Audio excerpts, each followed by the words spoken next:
Welcome to Legal 123s with ByrdAdatto. Legal issues simplified through real client stories and real-world experiences.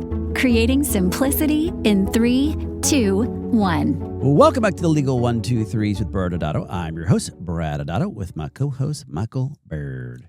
As business attorneys for healthcare practices, we meet a lot of interesting people and learn their amazing stories. This season's theme is the future of wellness, where longevity, advanced weight loss solutions, and anti-aging innovations collide.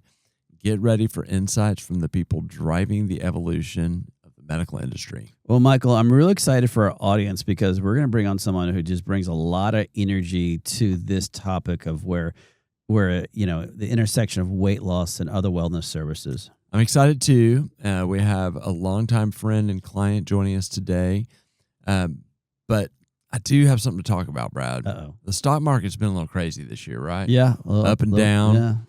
I read an article about something that I think it actually kind of follows the market. Did you know that the market for a lost tooth has been booming with the increases in the market in 2025? I know my hearing is not as good as it used to be. Did you say the words market for a lost tooth is booming? I did. We're talking about the tooth fairy, Brad. Oh. This article. I read an article that the average payout for a tooth under a child's pillow in 2020, or so far, in 2025 is $5.84, up 17% from the year before. Okay. Well, apparently a tooth fairy must carry a lot of cash on him or her or whatever the tooth fairy is. Yeah, the article did note that the going rate for a child's tooth is impacted by the economy. When the market's going well and spending confidence is high, the tooth fairy is even more generous. Well, I guess that makes sense. If the U.S. is having a big economic downturn, I guess so does the tooth fairy. Yes, yeah. A few other data points from this article. A child's first tooth goes for an average of $7.17, so a little higher for the first tooth. Okay. And for whatever reason, the Northeast seems to be more generous than other parts of the country. Maybe it follows the whole location thing where like the dirt around New York City or New Jersey tends to be higher in price. So I guess the tooth goes up in price. Yep. Yeah, fair. But I'm going to put you on the spot. Okay. How generous has the tooth fairy been at your house? My tooth fairy has been very consistent, and every single tooth, they left a silver dollar. So they each child throughout their life always received a silver dollar for the tooth fairy. So really high branding to be cheap, basically, yes, compared to the market. Yes, nice and polished silver it looks dollar. Amazing, though. Yeah. Well, in many ways, I respect the consistency because the tooth fairy at the birdhouse, it behaved very inconsistently. Especially over multiple generations and there were 5 kids. Yeah. I mean, the 4th and 5th kids, tooth fairy sometimes forgot to show up. It was just, it got pretty rough. And so that created a very unpredictable market on what the tooth fairy would leave, because sometimes the tooth fairy might feel a little guilty. Oh no. And leave it like a $20 bill because tooth fairy's forgotten 3 days in a row. Or, sometimes the tooth fairy didn't have any change and didn't want to forget again. And so there would be a price hike. Then the next time it might be $1. So, you just, it's, I don't know, maybe just where I live, the tooth fairy was pretty inconsistent. Yeah, pretty much. Well, yeah. I think now that we know all this, I think it's time to bring on our superstar guest coming on. All right. Joining us today is our friend, Dr. Johnny Franco. He's a board-certified plastic surgeon in Austin, Texas. He's the owner and founder of Austin Plastic Surgeon with locations in Austin and San Antonio. Johnny is originally from Las Cruces, New Mexico, and is bilingual in Spanish and English. Fun fact, I just learned when I was with him at a conference that he has a twin. He's undergrad at Beloit College, medical school at UT Galveston, residency at St. Louis. He was the chief resident, And we have had the pleasure of lecturing with Johnny multiple times over the years. And I think this is his third time on our podcast. Ooh. Johnny, welcome. No, appreciate you guys having me. I definitely was ahead of my time. I think I only got a quarter for back in the day from the Tooth Fairy, but no question. I think my girlfriend at the last thing, the Tooth Fairy at their house dropped a $20 bill, but sort of like the birdhouse, you were scrambling to see what bills were Available. the Tooth Fairy could Yeah. find. I know the Tooth Fairy needs to start delivering Apple Pay. one of our old partners, when his daughter lost her first tooth, they were scrambling and they only had a 20. So that's what the Tooth Fairy left. And the next time when the Tooth Fairy came by, they left $1, and the daughter wanted to know what was wrong with their tooth. Why was the first one worth 20 and the next one only worth $1? And they're like, well, this is a bad precedent. We all have strengths and weaknesses, Johnny. All right. Well, let's get in. For the audience that hasn't met you before, talk to us about you and your background in Austin plastic surgeon, your practice. Yeah, I mean, one, thanks for having me on.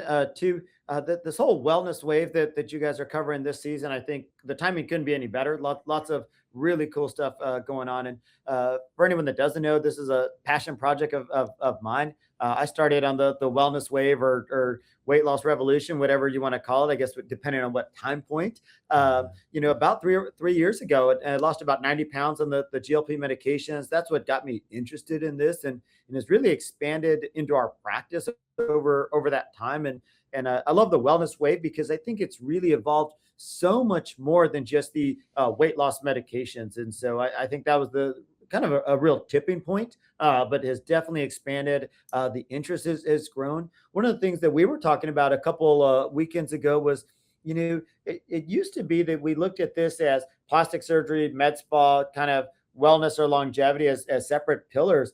In our practice, it's really become this continuum. And I think you're going to see more and more of that in aesthetics. And it honestly wasn't too long ago that we were saying, why are we even talking about weight loss medications, at a plastic surgery meeting? And now it's kind of, how can you have the meeting without talking about wellness, weight loss, peptides, and kind of all the things I think we're going to get into today. Yeah, it's interesting. And, the future of wellness, you're kind of nailing it, Johnny, which is like, it includes so much. I mean, because we'll talk to someone, they're like, no, I'm a longevity clinic. No, I'm an anti-aging clinic. Or no, and then you start asking, well, what are you providing? Well, I would like to provide, weight loss drugs, but I want to do some Botox and fillers, and and I'll do some IV. And then as you talk about it, it's a lot of the same things that a lot of these different plastic surgery practices will do now, or med spa services that they med spa can do. So you're right. Or how do I handle an Ozempic face? Or, that was a big topic that I think a lot of people are talking about now. So since we're focusing on this, I would love to hear just again how you were kind of alluding to this, but maybe if you can share with the audience, how is it impacting your practice, and how are you utilizing it in your practice with wellness itself? It's super interesting because I shared my journey on social media, and I think that's what kind of connected with a lot of our patients. But we see about 1,000 weight loss patients a month in our Easy. office. And I think that's no question gotten people into the office. Interesting, and I just saw a stat from Q site just showing. I think how hard it has become though to move patients from that weight loss into the aesthetic of what we'd call traditional plastic surgery, whether that's toxin fillers or surgery. And I think it's for a couple reasons. So short answer is no question is driven new patients into our office, this aesthetic naive patients, people that never would have considered aesthetics, but you start to feel good. You want to look good too. I think that's really great. But it's become a little bit more challenging because one, patients have a lot of options. Two, a lot of patients have turned into either telehealth, virtual, some different terms, and you guys are definitely into the semantics of each of those. But they're not as much foot traffic necessarily in the office every month, which made it much easier to have some of those conversations. And I think that's what's going to be some of the triggers and really some of the challenges is how do you educate people along that journey if they're not traditionally setting foot in the office every month? And that's been a challenge for us because what we've seen is that when people come in for their weight loss journey, usually between 3 and 6 months, they'll make the transition over to the med spa, and then usually between 9 to 12 months is when they'll look at surgical intervention. So it is a pretty significant time period to make those transitions. And if we look when we've looked at our own data in our office, we still only have as much of an effort as we try and make about a 29% conversion for weight loss patients to enter and have a traditional med spa or surgical procedure. So, based on that data, Johnny, this curiosity again, the weight loss craze is relatively new. I mean, Mhm. 4 years ago, 5 years ago, no one was talking about it, and then the accelerant happened, as you said, just 3 years ago for yourself. But I know it's about 3.5, 4 years ago when it started getting, but now this has been a huge boom. Do you think that's going to change as more people get into the weight loss, or I guess, to longevity aspect or the wellness aspect, that they'll feel more comfortable? Or you think the conversion rate still will always from the wellness over to the aesthetic is going to be about 30%? I think it's going to continue to increase because I think a lot of people are just still starting that journey. Yeah. It's been interesting, even talking to patients. People bring up questions about, how is this going to change my face, muscle loss, some of these other things that were never conversations and were truly just driven by us trying to educate people. So I think they're definitely much more aware of that. We've definitely seen a huge change in the types of surgeries that we do in terms of big surgical excisions and so forth. The other kind of interesting thing for any of your practices listening to the podcast is I think it's important to realize too that even if you're not offering these medications or prescribing them or however you want to do that, you can still be part of this weight loss journey for them. And I think a lot of people forget that because only about 1% of people who get a GLP medication actually get it from the aesthetic office. That means there is a massive amount of people who are getting this elsewhere, primary care, something else, and they still have those same needs. So a lot of ways to be part of this journey, even if you're not prescribing, offering these medications.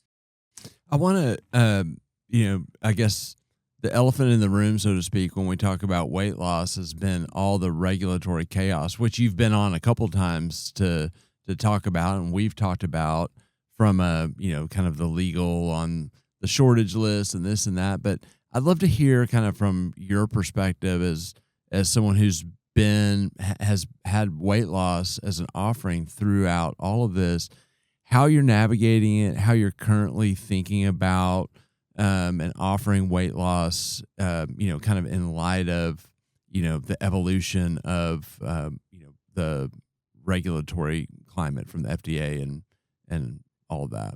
I'll tell you, number one, it's been hard without your guys' help and Sam, who's one of your associates, partners. I think this would have been really, really challenging. I think it's easy to make missteps because for a while there, I mean, things were changing almost daily, and that was hard. I think even though some of the regulatory has become a little bit more strict, definitely for me and probably for you guys, it's nice that I feel like it's settled out for a little bit now. So now we pretty have a pretty good theme of what you can and can't do from the GLPs. I think, and maybe we'll get into it. I think with the peptides, that's still evolving a little bit, and Yeah. some big changes coming soon. But it's been nicer that at least it's steadied out. I think some of the offices that were trying to get charging this massive amount because of scarcity, I think they've had some real challenges and shifts. I think the concept is a little bit different in terms of what we're doing currently. The goal for us is how do we integrate this into their entire journey? No question, we have some people that come in specifically for weight loss, but we try to look at it as how are we going to be part of their journey for the next 70, 80 years. And so just being, a good partner throughout this and educating them for whenever they are ready. But also when you look at it, and this is why I think I love that you use the term wellness instead of weight loss or other things, and you can use longevity, but a lot of this is, how do we make them? Because we've always talked about this from a plastic surgery standpoint, but there wasn't a lot that we necessarily could do about it. We could say, hey, eat better, work out before your surgery, to optimize. But people be like, okay, cool. I came here for lipo, but so now we can actually help them. In the past, I'd have patients, their BMI was too high. It would be the longest consultation because it was me telling them we couldn't do anything for them. Now we can get them on a journey. They'll be my patient for 6, 9 months, and then we'll end up doing their surgery. And my little brother actually had seen the cardiologist recently, and he's at a good goal weight. and his cardiologist told him that he should never come off his GLP, even if he's at a good weight, because of our family history of heart disease. And so, going to be interesting how you're going to see this longevity, wellness, all the things has really merged, and you're going to see the sequela of this. You're also seeing a big change, and we talked about this a couple of weeks ago. There was a time Eli Lilly was sending every aesthetic office, threatening cease and assist letters. We recently had they now have field reps that have come to our office talking about how this is for aesthetic patients and there's cash options. And so, even interesting how they've made a pivot. And then obviously, AbbVie Allergan, has made their licensing agreement with a drug they're working on. And so I think it's going to continue to expand. I don't think the dust has settled out of how this is going to play out completely, but it's not going away. That's fascinating to hear that they went from being the guy running around with a baseball bat hitting everyone, almost like a whack-a-mole thing, to like, oh, wait, hi, do you know we sell this product? Here's a nice way of working with us. Have you met our nice sales team? They're real sweet, which was different because I know we've talked about in other episodes the nasty Instagram or nastygram that all the those practices that get that. But I want to go back to, you were kind of talking about what you were going through in kind of your journey. But if someone is actually even considering adding, again, we'll use wellness to their practice, since you've done this, what were some of the friction points or traps that you were like, gosh, I'm glad I learned this, and when you're doing this, this is something to consider that you could share with the audience? Well, number one, I think you need to be thoughtful about how you're incorporating this, because I think there's still a little bit of belief that, oh, we'll just offer this and people will just come. At this point, there's no scarcity of these medications available. I mean, you see it offered on every social media platform. You see ads for it. You see it on late night TV. You see it on any. I was honestly at the conference we were at. It was playing on the TV in the hotel room even. So I mean, it's the advertisements are so aggressive. So I think you need to have a real business plan and what's going to be your unique value proposition. Because I will tell you, if you're going to set up a wellness program and offer some of these GLP medications, some of these peptides, even some of the IV therapies, as you know, here in Texas, it's been a hot topic of making sure that's set up correctly with the right supervision. You need to, one, what's your unique value proposition? Two, is this really something that you want to do? And are you going to integrate it into your practice to supplement, like us, supplement your surgery patients in that journey? Or is this trying to create a whole new patient base? And then thirdly, and probably most important, because if you don't have a massive thing, last thing you want to do is create a problem for your practice for very little gain. And I think if you really need to make sure that you consult with somebody, not trying to give you guys a shameless plug, but you need to have somebody that is up to date on how these regulatory changes have made. We were talking offline. I've been to conferences where, people have misspoken because things have changed so rapidly. And I think this is where having somebody who's helping you from a legal perspective, because some of these small regulatory changes don't make the massive news. And if you don't have a team that's on these, every day and regularly checking these, it's easier for these to slip under the radar, and you're doing something that's outdated that could be a real problem for your practice. That's awesome. We've had a lot of side conversations about peptides, and that's kind of the next thing that has a whole bunch of regulatory kind of hair on it, so to speak. But I'd love to hear what you're excited about peptides and how you think they can fit into this continuum that you're talking about. Like what's their place, assuming we get, cause it is a very longer conversation. We've had an entire podcast with Sam just to break down the regulatory hurdles on the peptide talk.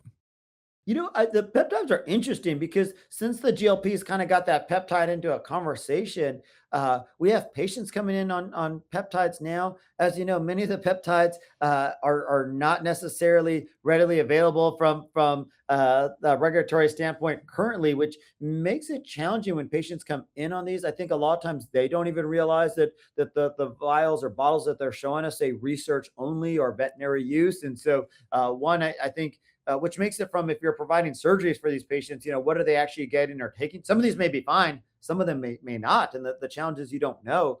But some of the excitement, especially if we want to, look at a couple is from a wound healing, area, and that's one of the areas where we would really incorporate this because you've seen this massive trend in aesthetics for this rapid recovery. Whether you're talking about breast, lipo, you've seen the hyperbaric chambers, you've seen, the GLPs from an anti-inflammatory standpoint, so to incorporate some of these peptides and this is where the merger of like the wellness, the longevity of the surgery no longer are separated, right? If you're getting them started on some of these peptides for a wound healing before, throughout that journey, you could see how this is really going to improve this. Because for a lot of our patients, if we can even decrease their time off work by 5 days a week, that's massive for them. If the cost of the office, if somebody gets a little wound healing or something from an experience, from an office staff, from a time, I mean, those things are huge. And that's where you've seen the big trend is trying to decrease this. We're all busy. None of us want downtime. We all want stuff now. And so I think that's where you're going to see these peptides, especially in the plastic surgery world, from a recovery and then supplementing, because we've seen a lot of patients on their GLPs that they are just trying to lose weight. Once they lose weight, they turn into this kind of fitness role. And that's where you've seen some of these other peptides from a muscle building, overall wellness. Right now, there's a little bit of a gap. I do think there's going to be a transition period because a lot of these peptides are based on small case series at best, and a lot of it is anecdotal. And so I think it is going to take some time to piece out how effective some of these are in different situations. Yeah. And I know Michael and I have been on panels before where they were talking about how much research they've already done in Europe. So I'll be very curious to see how much. And I know the FDA does not like to rely on other countries for that information, but that was a very hot topic of, well, this particular peptide's allowed in this country or allowed in that country. And, and unfortunately, sometimes the patients, I'm sure, come to you guys saying, well, can't you just prescribe this for me because it's okay in Europe? And I know I'm not putting you in the spot. This is the questions we get all the time. And so that's like that journey that they want. They're pushing the retail side of it versus where you have to be seated, which is the medical side. 100%. And then, one, do you offer it? And then two, when they come in because they're already ordering it from some website and getting it from somewhere overseas, then again, really, really hard to know what they're actually getting in. And obviously I'm sure there's some sites that are great and great product, but it's really hard to vet those when they're coming in like that. And sometimes challenging for us, making sure that patients are in a good spot prior to surgery. Yeah, I bet. One of the things you and I have talked about before, I think we had a panel on this, is just the concept that weight loss and really other wellness services are a different discipline than traditional plastic surgery and medical spa services. And so how do you think about, from a standard of care perspective, the training and education that a practice should focus on if they're looking to incorporate these types of services? Yeah, I think that's been really challenging, especially when you talk about some of these other peptides, because in the United States they've been so limited. It's really hard to have some educational courses teaching about medications that aren't approved here, and so it becomes a little bit of a slippery slope. Because on the bigger picture of this is, you don't want to just prescribe something and say good luck and see them. And we've seen a big change uh, even on the GLPs, if you think about it, because it used to be there was this perceptive that you had to be sick on these medications for them to actually be working. And I think we've seen, one, that's not true.